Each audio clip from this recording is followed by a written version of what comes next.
అల్లూరి సీతారామరాజు జిల్లాకు చెందిన ఓ వ్యక్తి ఛాతిలో ప్రమాదవశాత్తు దిగిన బాణాన్ని కాకినాడ ప్రభుత్వాసుపత్రి వైద్యులు విజయవంతంగా తొలగించారు.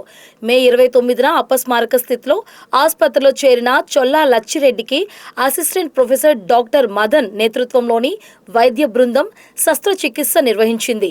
వివిధ విభాగాల వైద్యుల సమన్వయంతో ఆపరేషన్ విజయవంతమైందని ఆసుపత్రి సూపరింటెండెంట్ డాక్టర్ లావణ్య తెలిపారు. అందరికీ నమస్కారం. ఈవేళ ఒక పేషెంట్ని మేము కాకినాడ గవర్నమెంట్ జనరల్ ఆసుపత్రిలో ట్రీట్ చేసి, అంటే చాలా క్లిష్టమైన పరిస్థితుల్లో మన దగ్గరికి వచ్చిన పేషెంట్ని ట్రీట్ చేసి ఈవేళ అతను పూర్తిగా ఆరోగ్యవంతుడు అయిన తర్వాతనే డిశ్చార్జ్ చేయడం జరుగుతుంది. దాని వివరాలు వెల్లడించడానికని చెప్పి ఈ సమావేశం ఏర్పాటు చేయడం జరిగింది. ఒక 49 సంవత్సరాల వ్యక్తి రంపచోడవరం నుంచి మే 29వ తారీఖు గవర్నమెంట్ జనరల్ ఆసుపత్రికి రాత్రి సమయంలో వచ్చున్నారు. బాణం దాడిలో గాయపడ్డారు. సో ఆ బాణం యాక్సిడెంటల్గా ఏంటి అంటే భుజం మీద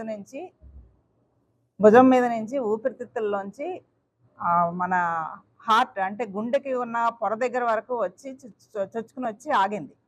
గుండెలోకి వెళ్ళలేదు, కానీ ఊపిరితిత్తుల్లోంచి కొంత భాగం ఛిద్రం అయ్యి గుండెకున్న పొర దగ్గరకు వచ్చి ఆగింది. దానికి మన డాక్టర్లు ఆ పేషెంట్ వచ్చినప్పటికి కూడా ఆయన హైపోటెన్షన్లో ఉన్నారు.